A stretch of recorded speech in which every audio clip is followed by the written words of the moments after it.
No, it's supposed to be top 10. It's supposed to be top 10. I don't want to cut those two. God. You're doing 10, Spacer. You're doing 10. You just have to just cut it out.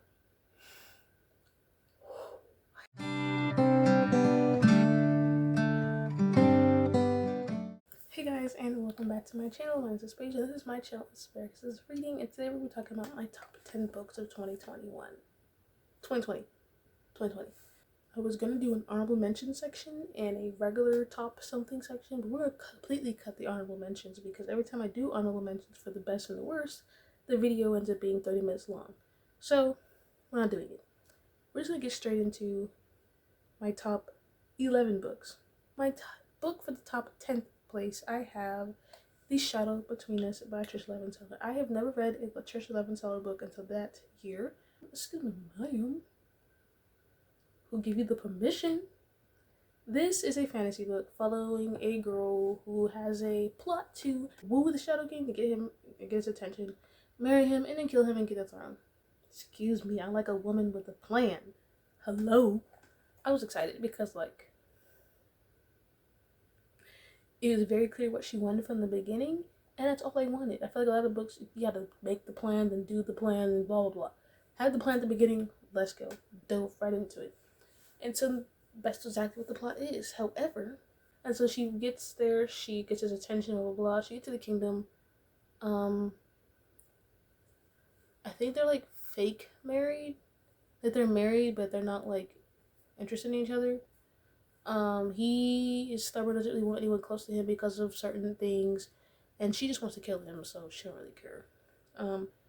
But she actually kind of starts to procrastinate on killing him because she starts to learn things about him that intrigue her, and they start to have, like, a little bit of a deal between them. Like, he helps her with something and she helps him with something, and in the process of doing that, they become friends, and slowly a romance ensues. And it's a very slow burn, steamy, very rated R, beautiful. Oh my god.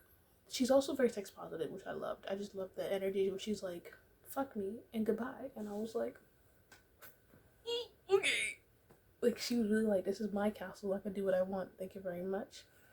And she would wear, described in the book, like, a very out there outfits that others wouldn't wear, were not typically society accepted. And I was like, yes, queen. Get it. It reminded me of my friend Andrea, who, she's very experimental with her outfits. Like, one day she'll be very gothic, black, chains, boots that are, like, this chunky.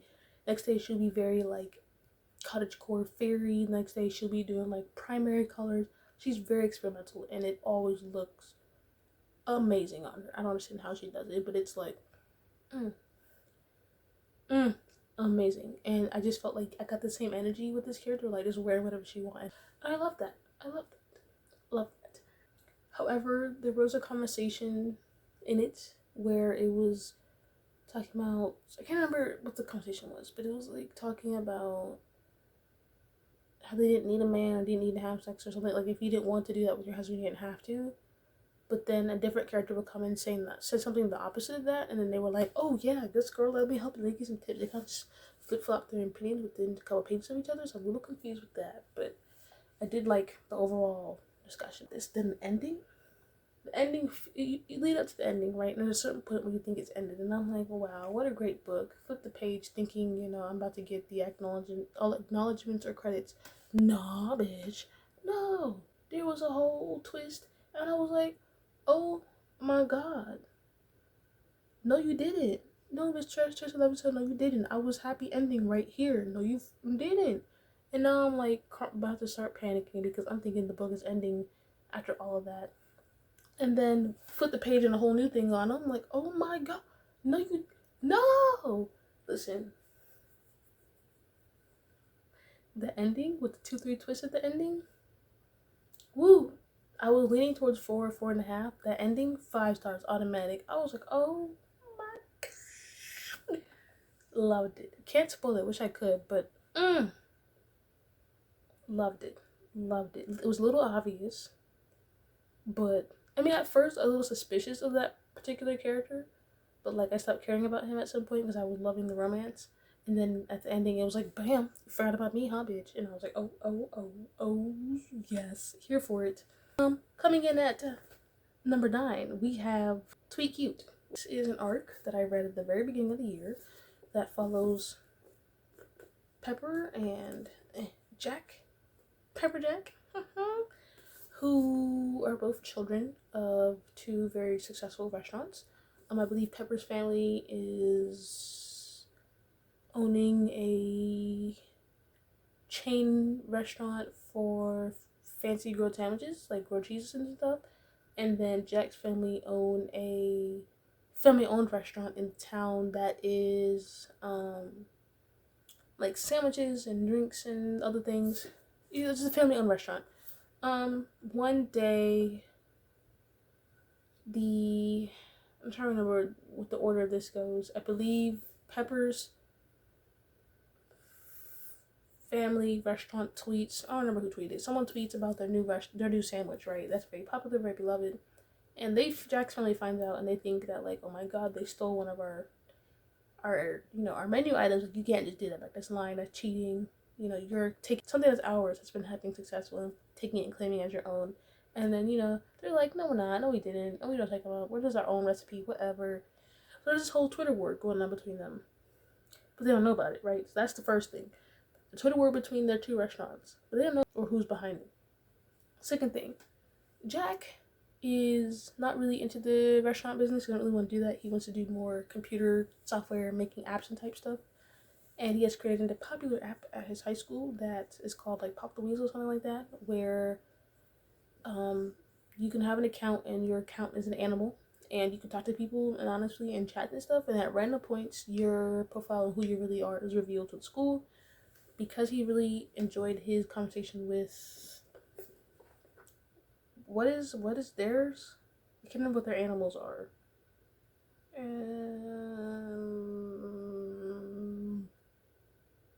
What were they? Ooh, okay, Wolf and Bluebird. He's Wolf and she's Bluebird. Because he's having such a wonderful conversation with Bluebird, he has kind of hacked the app and cheated to make it so that it does not reveal his identity to Bluebird yet, or Bluebird's identity be revealed to him. So I think they're the longest people to be anonymous on this app, and it was suspicious. Of course, like, why aren't they, revealed yet? But they all think it's just the app, like, being dramatic or whatever. So there's that mysterious element. Now there's the element of these two actually knowing each other in life, but not knowing that they control the other two things. I believe he is the captain of the swim team, and she's the captain of like the diving team. They do something very similar with swimming, but I can't remember the specifics. I don't really care about the swimming part, to be honest. They are friends, and they start to like each other in real life, and become close with each other, really good friendship, and they are helping each other through the stress and life of applying for colleges during their senior year. There's a whole lot going on. I loved it. It was like a wild ride. You're trying to figure out when are they going to reveal each other to themselves. Also, how are they going to, figure out this whole thing with the grilled cheese sandwich war? Is she going to get accepted to the college they want? Are they both going to, like, finally open up and tell their parents, like, hey, I don't want to do what you do. I want to do something on my own. It was juicy. I loved it. This was great. Emma Lord, amazing. Love this. Next book is Love Her or Lose Her by Tessa Bailey, I believe her name is. It's book 2 in the whatever it's called series. I love this one more than the first one just because this one had the aspect of talking to a therapist. They had like a marriage therapist or marriage counselor. Basically, this couple have been married for however long, and they start to have some issues. And at some point, she is tired of it and just like walks out. And he's like, "Oh my god, I want you back. Please don't do that." Like freaking out, panicking, angry. But also, she's like, "I'm unhappy. Can't do this. Don't want to do this." And so they come up with a compromise to start going to like a marriage therapist counselor, I think every week, if not every other week, to kind of help their relationship. And I think he had an idea that they were also going to try, and like if it didn't work, then that was it. Basically, just try this and see if it works, and if not, then just finalize the divorce and move on. Which I loved because I feel like I don't read a lot of books that incorporates trying to make the relationship work, especially after a marriage has already started. It tends to be during like the dating stage, and a lot of people just go straight to divorce without really, or at least a lot of things that I've heard in CNA go straight to divorce without really trying to talk it out or try to find another way to solve the issue. That's why I really liked this betrayal and like including this conversation of using it. I thought this was really cute. because of the things that they were asked to do for each other and how they like stepped out of their comfort zone a little bit to do things for their significant other and to really show them like how they felt and wanted to feel, and it was great. And also seeing them come together on their own, but also try not to do too much because the counselor said not to do this or that. And it was just, I love this. Honestly, I kind of want to reread it because it's been a hot minute and I really, really enjoyed this. The next book I read is The Selection. I read this because of Peyton, who did a rereading the series vlog at the beginning of the year. I'll leave a link to it down in the description. And I was like, you know, I'm gonna read it. Why not? I loved book 1 to 3. Absolutely loved it. It is not the greatest writing. It is definitely not the greatest YA dystopian novel. But it was still really good in being addicting, being entertaining. Other than that, it's not that great, but like, it was still fun. I really love this just because it reminded me of The Bachelor. And I was like, I love it. Like, royalty meets The Bachelor. But the next one I read is, oh my gosh, I love this book. My Lovely Wife.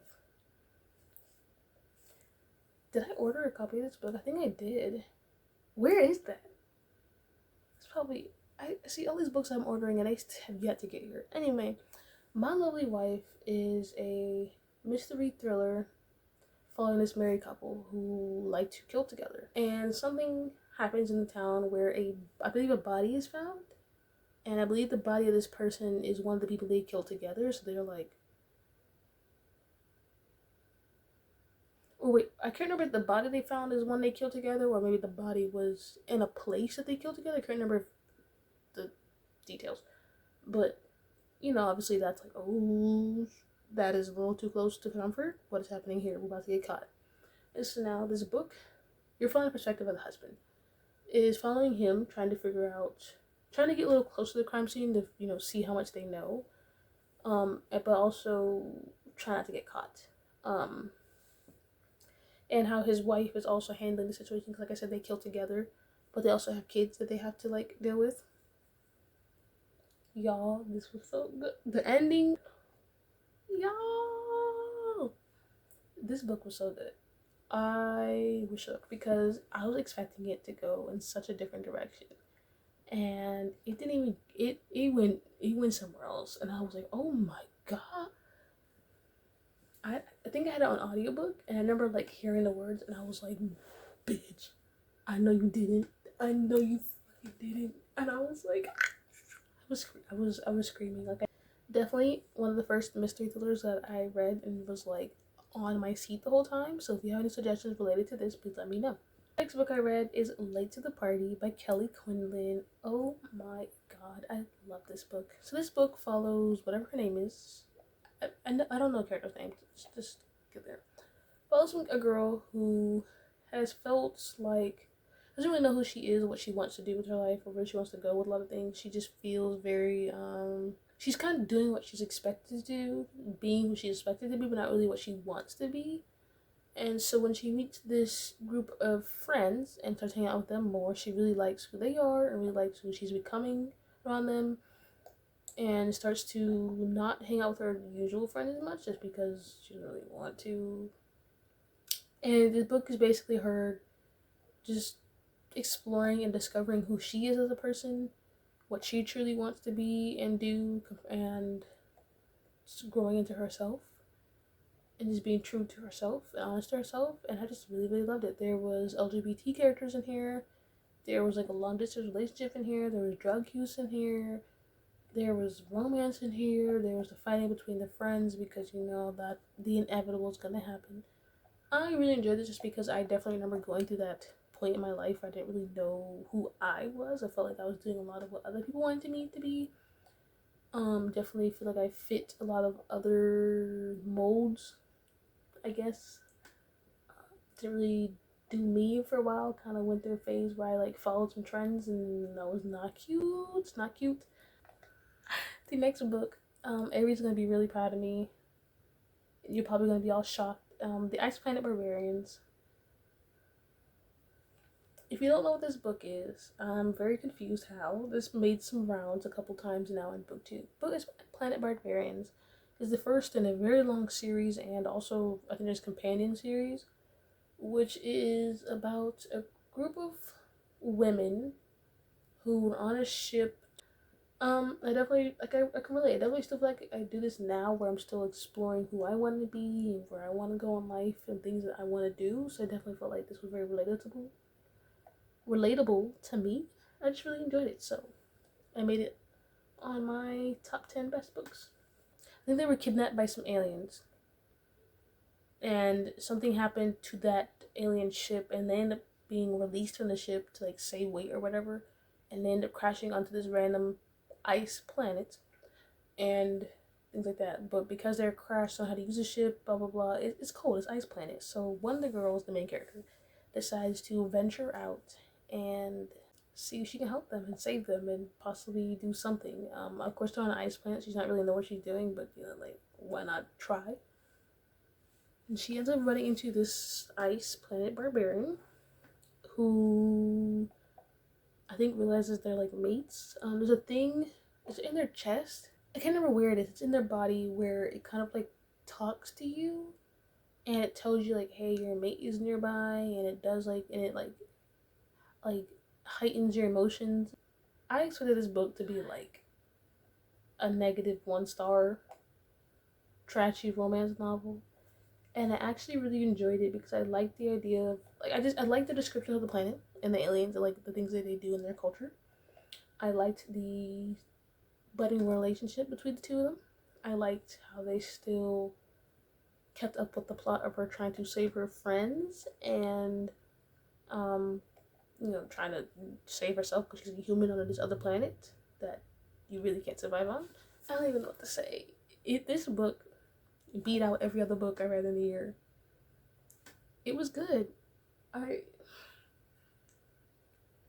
really don't know what to say other than I really, really enjoyed this book, and I am considering reading the other books in the series and in the companion novel series. So it was not what you expected, and I think a lot of us who read it, who had different expectations, ended up really enjoying it, and we were all shook. So the next book is With the Fire and High, which is way up high up there. I read this twice this year. Elizabeth Acevedo has an incredible talent of writing, and this definitely proved that. I actually love Elizabeth Acevedo's writing. I think this is actually one of my favorites by Elizabeth Acevedo, just because I felt very close to Imani. I think that's her name. I honestly, it felt like I was her. I definitely haven't had a teenage pregnancy, so I don't know any of that. I don't have words. Like, it was just a really amazing book that I loved and will continue to love and probably reread every other year, if not every other year, because Elizabeth Azevedo has a talent of writing to make you hooked and love it, and just wrapped around the words and emotional to connect with all the characters and really care and root for them by the end. It was great. So With the Fire and High follows Imani, who is a teen mom going through, I think, her senior year of high school, really just trying to figure out what she wants to do with her life, navigating being a mom, her social life, school, but also having a part-time job that she doesn't really like. She really wants to do culinary with her life, and it's just really difficult right now. She's trying to figure out how to do that with her teenage daughter at home, not really want to leaving it with her grandma. And so at some point she ends up on this trip to this other country to really learn like cuisine and cooking and things like that, taking this culinary class at her school, and just falling absolutely even deeper in love with it and learning these skills. It was wow. Wow, wow, wow, wow. I just need to read this book. Just read the book. The next book is honestly a series. 2 series that go together that I binged because I was in a bit of a slump and I just wanted romance, and I read the book one and I was obsessed, so I read the rest. And that is the Bennet Boys or Bennet Brothers series and the Bennet Boys, Bennet Brothers. There's 2 of them, but they go together. One follows one set of brothers, one follows the other set of brothers, but they're the same world and same characters that you will see in each of the books, and they kind of just like intertwine. So I found book 1, I think, for free on Kindle, and I read it and I was obsessed, and then I did a poll asking if I should just buy the rest and read them. I did, and I think I gave them all 4 to 5 stars. Oh my god, Lauren Landish! I am now a Lauren Landish stan.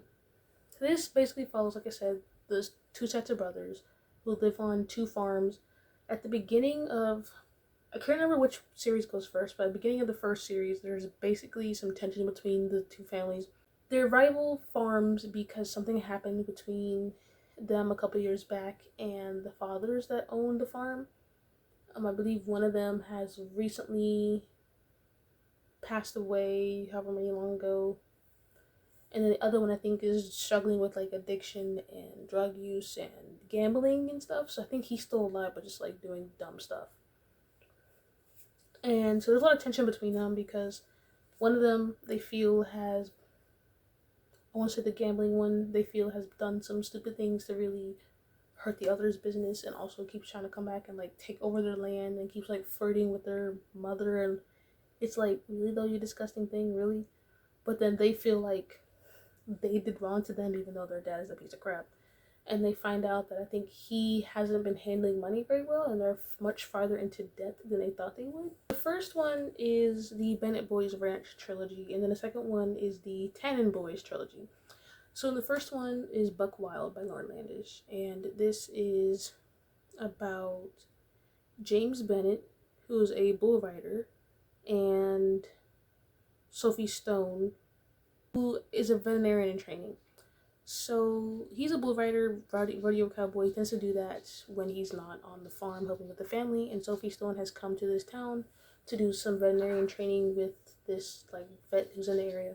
So basically, she's working with this vet doctor to get some training before she goes into like vet school at a different town. And she ends up meeting, I think, what did I say his name? James? Yeah, ends up meeting James because on their farm, one of their like cows, horse, ends up going into labor and has to give birth to this animal, and so they end up being called in to come help. At first, she's not impressed with him. He's a jerk making all these jokes and checking her out, and she's like, dude, can you like help me, give me a hand here, like your animal's popping out legs, let's go. They end up meeting a couple more times just because she has to come over and check on the animal, make sure they're doing okay. And I think he kind of runs that part of the farm, or at least the most familiar with it. So they do communicate a couple more times. And so doing that communication and seeing each other, you know, in town a couple times, they slowly start to build a friendship. And then a relationship happens. And she, like I said, she plans to go back home to do her veterinary school thing. She doesn't really plan to keep a relationship. And I believe he's planning on doing some like rodeo type stuff. You know, he like leaves to go do rodeo things every now and then. It's not really expecting a relationship out of this, or at least a long-lasting one. But of course, it's a romance, and you know, happy ending gotta happen. And I really enjoyed it, and I really loved it. And so for the next 4 or 5 books in the two series, it follows a different brother as they meet someone, and that relationship happens, and their growing process of, as a family, opening up to that person they're in love with, but also to each other, and also just going through the issues that they have to deal with on the farm as a family, and then the 2 farms eventually come into some sort of compromise thing at some point, which I really enjoyed this series. I bought it on my Kindle, and I'm pretty sure they're still there, so if possible, your girl is about to reread them because they were top tier amazing. Now, for my absolute top 10 books, my top number 1 books and series of 2020, drumroll please, is Six of Crows by Leigh Bardugo and Good Kingdom by Leigh Bardugo. Absolute chef kiss, amazing, beautiful, outstanding, spectacular, amazing, wonderful, never seen before, never done before, can't outbe done, can't be anything. 5 out of 5 stars. Amazing book, all-time favorite, series favorite, forever favorite, 2020 favorites. Six of Crows, Good Kingdom, Leigh Bardugo. Yes. Yes. And to think that I was not going to read them last year. Whew, a clown I was about to be. I read both of these for the Disney Channel Games Readathon. I read them within 6 days. For the prompts, I think there was like 2 different prompts. Gave them both 5 stars. loved them. I loved the storyline and everything of Sister Crow's better, but I do like some of the developments of the relationships and the growth of the characters in book two. But this amazing. If you don't know what the series is about, just go read it. Period. As you see, I annotated a lot. Wow.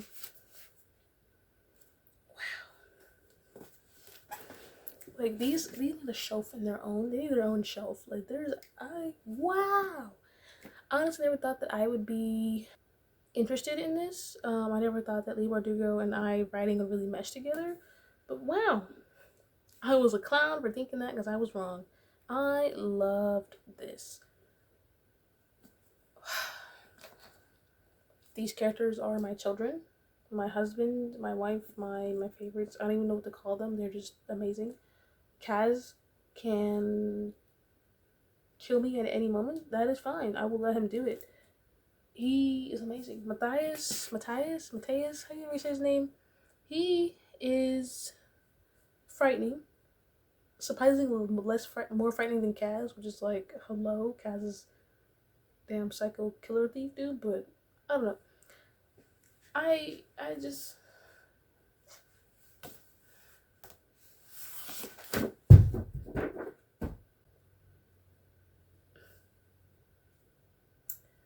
this was amazing.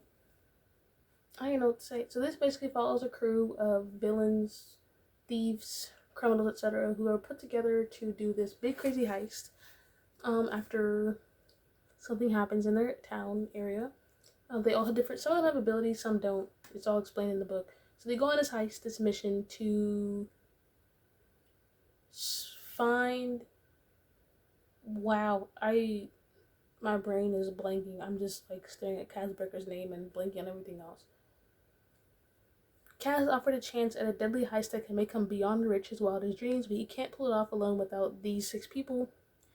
And him and his crew basically to go on this crazy heist to try and, stop the ones who might be about to cause some world crazy destruction. And they have to make sure they don't kill each other first, because some of them don't even like each other, and they're all like killers and stuff. It was, I think the main thing why I like this is because they're all villains and they're murderers, and I don't know why, but like crazy people in the book makes me just, delicious. Loved it. I can't even give you an accurate, great description of this because I was obsessed. But like, if you really want a better description, look at my 3 videos about it, my TikToks, and my my Goodreads. I mean, you know what? This is my top #1 book of the year, and if you didn't think this was on this list, I don't know what you, all right. I need to stop talking. This is my top #1 book of the year. It is definitely top 5 of all-time favorite books, if not top 10. And I'm really excited to continue on with the Grishaverse read-along that's going on throughout this year. Links to that also in the description. Now that we're done gushing about my favorite books, we're gonna end this video. Thank you guys for watching and being interested in seeing this. Honestly, I was gonna do it. Leave a bird emoji because, crows. Leave a bird emoji down below.